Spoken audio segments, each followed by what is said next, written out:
Senin 12 Rabiul Awal tahun ke-11 Hijriah, bersamaan dengan hari lahirnya Rasulullah, hari Senin tanggal 12 Rabiul Awal tahun ke-11 Hijriah. Allah perintahkan kepada malaikat Jibril, Jibril, kau turun jemput kekasihku Muhammad, cabut nyawanya. Dengan catatan, tanya dulu. Jika dia sudah mau, lakukan tugasmu. Tapi jika belum mau, tunda tugasmu sampai dia mau. Panggil 3 malaikat menyertaimu: Mikail, Israil, Israfil. Turunlah malaikat. Di langit ke-7 mereka masih berempat. Langit ke-6 mereka masih berempat. Sampai di langit pertama malaikat Jibril berkata, wahai malaikat pencabut nyawa, kau sajalah yang turun ke dunia. Saya tidak tega menemanimu dan melihat engkau mencabut rohnya Muhammad SAW. Lalu malaikat pencabut nyawa berkata, Jibril, kenapa kau tidak turun menyertai kami? Bukankah selama ini engkau yang menyertai Rasulullah? Bukankah selama ini engkau yang menemui Rasulullah? Kami tidak pernah menemui Rasulullah. Turunlah bersama kami. Jibril berkata, maafkan saya betul-betul tidak mampu melihat engkau mencabut rohnya Rasulullah. Turunlah 4 malaikat ini. Lalu malaikat mengetuk pintu Rasulullah, ketuk rumah Rasulullah.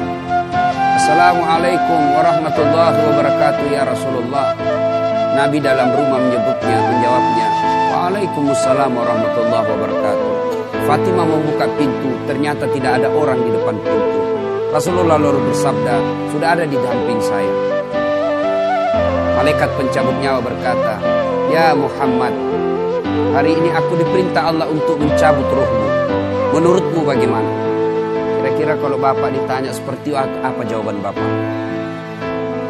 Kalau saya ada saat hari ini Allah perintah untuk mencabut rohmu, maka saya akan menjawab, tunggu dulu, istri saya baru 1. Rasulullah menjawabnya, wahai malaikat, 24 nabi dan rasul senior saya, 24 nabi dan rasul pendahulu saya, setelah mereka melaksanakan tugas, mereka pun menghadap kepada Allah. Hari ini saya siap menghadap, tapi saya lihat ini ada keanehan. Apa ya Rasulullah? Mana malaikat Jibril? Kok tidak ada di antara kalian? Mana sahabat saya? Mana Jibril? Malaikat pencabut nyawa berkata, Jibril menunggu di atas langit. Dia tidak datang untuk menyertai kami. Lalu Nabi perintahkan, kau panggil dulu. Ada perkara yang penting yang ingin saya tanyakan kepada Jibril. Setelah itu saya siap menghadap kepada Allah. Naiklah malaikat pencabut nyawa dan berkata kepada Jibril, ya Jibril, engkau dicari sahabatmu, turunlah engkau menyertai kami. Turun malaikat Jibril. Lalu ketemu dengan Nabi. Nabi bertanya kepada Jibril, ya Jibril, kalau hari ini aku harus menghadap kepada Allah, tolong berikan saya berita gembira. Tolong perdengarkan saya kalimat yang nikmat di telinga saya. Lalu Jibril bersabda, ya Muhammad, saya dapat berita gembira dari Allah. Seluruh malaikat yang pernah Allah ciptakan antri untuk menyambut rohmu ya Muhammad. Apalagi ya Jibril, ya Muhammad, seluruh nabi 24 haram masuk surga sebelum engkau lebih dulu. Meskipun engkau nabi paling terakhir, tapi Allah memberikan garansi dan jaminan haram seluruh nabi dan rasul masuk ke dalam surga sebelum engkau lebih dulu ya Muhammad. Nabi mengucapkan alhamdulillah. Apalagi ya Jibril, ya Muhammad, jika engkau punya dosa dan kesalahan, Allah telah mengampuni dosa dan kesalahanmu. Nabi bersabda, alhamdulillah. Tapi ya Jibril, itu kan saya, itu diri saya. Ya Jibril, saya tidak cemas soal diri saya. Saya tidak ragu soal diri saya. Yang saya cemaskan umatku ya Jibril. Bagaimana umatku sepeninggal aku kelak? Subhanallah. Nabi tidak mencemaskan anaknya. Nabi tidak mencemaskan istri beliau. Nabi tidak mencemaskan keluarga beliau. Yang beliau cemaskan umatku ya Jibril. Jibril lalu berkata, baiklah kalau begitu ya Muhammad, nantikan saya. Jibril lalu menghadap kepada Allah. Selang beberapa saat muncul kembali dan berkata, "Ya Muhammad, aku telah mendapat berita gembira dari Allah. Meskipun engkau sudah tidak di tengah-tengah mereka, meskipun engkau sudah tidak berada di tengah umatmu, selama umatmu berpegang kepada Quran dan Sunnah, mereka akan selamat dunia sampai di akhirat." Mendengar ini Rasulullah lalu tersenyum dan berkata, "Alhamdulillah, segala puji bagi Allah.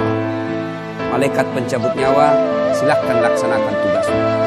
Jibril mundur, majulah malaikat pencabut nyawa melaksanakan tugas dan berkata, kalau bahasa kita, "Ya Muhammad, maafkan saya tidak mampu melakukan ini, tapi ini perintah dari Allah." Lalu Nabi bersabda, "Laksanakan tugasmu, saya pun siap melakukannya." Mundur malaikat Jibril, majulah malaikat pencabut nyawa melaksanakan tugasnya. Keluar rohnya Rasulullah, perlahan-perlahan meninggalkan telapak kaki Rasulullah. Telapak kaki Rasulullah menggigil, naik ke atas betis Rasulullah, naik ke paha Rasulullah, sampai ke perut. Bercucuran keringat Rasulullah, keluar keringat Rasulullah di wajah Rasulullah. Malaikat Jibril lalu berpaling. Nabi lalu bersabda, "Wahai malaikat Jibril, kenapa engkau palingkan mukamu? Apakah engkau jijik melihatku? Apakah jijik melihat wajah saya?" Jibril bersabda, "Ya Muhammad, ketahuilah demi Allah yang menguasai segala-galanya, tidak aku jijik melihat mukamu ya Muhammad. Aku tidak tega melihat engkau menghadapi sakaratil maut. Aku tidak mampu melihat engkau menghadapi sakaratil maut." Nabi lalu bersabda, "Ya Jibril, ketahuilah, andai saja Allah tidak cinta kepadaku, andai saja Allah tidak sayang kepadaku, betapa sakitnya sakaratil maut ini. Tapi aku mohon kepada Allah, ya Allah, jangan engkau timpahkan sakitnya sakaratil maut ini kepada umatku. Bebankan seluruh penyakit sakaratil maut ini, bebankan seluruh sakitnya sakaratil maut ini hanya kepadaku. Jangan engkau berikan umatku ya Allah." Begitulah cintanya Rasulullah kepada kita. Perlahan-lahan sampai ke tenggorokan. Sampai ke tenggorokan ruh Rasulullah. Habis menggigil seluruh badan Rasulullah, ditinggal ruhnya. Lalu di penghujung bibir beliau mengucapkan, "Pelihara solat kalian, pelihara solat kalian, pelihara solat kalian."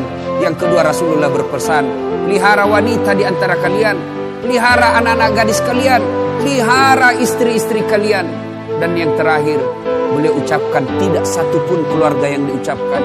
Beliau tidak mengucapkan Khadijah, Khadijah. Beliau tidak mengucapkan Aisyah. Beliau tidak mengucapkan Hasan, Husain. Siapa yang diucapkan? Ummati, ummati, ummati. Berangkat Rasulullah. Hebohlah Mekah. Berduka seluruh Mekah. Abu Bakar menggigil. Sahabat yang lain meneteskan air mata. Satu sahabat yang tidak mau menerima kenyataan, Umar bin Khattab. Ketika disampaikan orang-orang, Rasulullah telah meninggalkan kita, Rasulullah telah menghadap kepada Allah, heboh satu Mekah. Umar bin Khattab marah. Dia cambuk, dia tarik pedangnya dan berkata, "Siapa yang mengatakan Muhammad wafat, maka aku tebas batang lehernya." Umar tidak biasa. Umar tidak mampu menerima kenyataan Rasulullah berpisah dengannya. Dan Umar mengamuk, "Siapa yang mengatakan Muhammad mati, saya tebas batang lehermu." Tampil Abu Bakar Siddiq berdiri di depan rumah Rasulullah dan bersabda dan berkata, "Siapa yang menyembah Muhammad, sesungguhnya Muhammad telah menghadap kepada Tuhannya. Tapi siapa yang menyembah Allah, Allah tidak akan mati, Allah akan abadi selama-lamanya." Mendengar ini lunglai seluruh badan Umar, jatuh sempoyongan tidak mampu berdiri. Begitu menyadari Rasulullah telah meninggalkan. Begitulah para sahabat mencintai Rasulullah. Bagaimana cinta kita kepada Rasulullah? Kita lebih cinta kepada mobil daripada cinta kepada Rasulullah. Kita lebih cinta kepada harta daripada cinta kepada Rasulullah. Kalau Rasulullah bukan cuma di dunia beliau cinta kepada kita, sampai di akhirat beliau mencintai kita. Dijelaskan dalam riwayat, ketika hari kebangkitan kelak, hari kiamat telah berlalu, seluruh makhluk binasa. Allah perintahkan kepada malaikat Jibril, "Ya Jibril, kau bangkitkan seluruh manusia. Kau cari makam Muhammad, kekasihku Muhammad. Kau bangkitkan Muhammad." Lalu malaikat Jibril berdoa kepada Allah, "Ya Allah, berikan saya tanda untuk menemukan makam Rasulullah. Bayangkan habis kiamat, porak-poranda dunia, berantakan dunia, lalu disuruh mencari. Jibril disuruh mencari makam Rasulullah. Dengan izin Allah, makam Rasulullah mengeluarkan asap. Lalu jasad Rasulullah bangkit. Seperti kalau Bapak lihat sirkus, naik jasad Rasulullah terangkat, ya kira-kira seperti ini.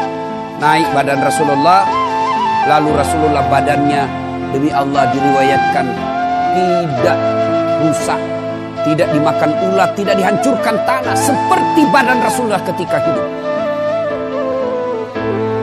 Bangkit Rasulullah seolah baru bangun dari tidurnya. Dia gosok mata Rasulullah. Begitu terbuka mata Rasulullah seolah bangun dari tidur. Begitu dia buka, nampak ada Jibril di depannya.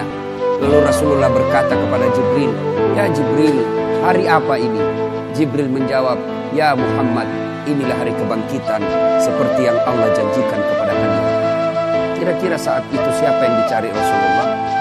Apakah beliau mencari bapaknya yang tidak pernah dilihat sama sekali? Apakah beliau mencari ibunya yang hanya 2 tahun 4 hari bersamanya? Apakah beliau mencari cucu kesayangan beliau Hasan Hussein? Tidak. Tidak satu pun keluarga beliau yang dia cari. Pada saat itu Rasulullah bersabda, "Ya Jibril, kalau ini hari kebangkitan, aina ummati? Mana umatku? Mana umatku Jibril?" Kita yang mencarinya. Begitu cintanya Rasulullah kepada kita. Rasanya tidak ada satupun pemimpin di dunia ini yang mencintai umatnya seperti cintanya Rasulullah SAW kepada kita. Mari kita lihat cinta kita kepada Nabi. Salawat aja kita malas. Sallallahu ala Muhammad, sallallahu alaihi wasallam, sallallahu ala Muhammad, sallallahu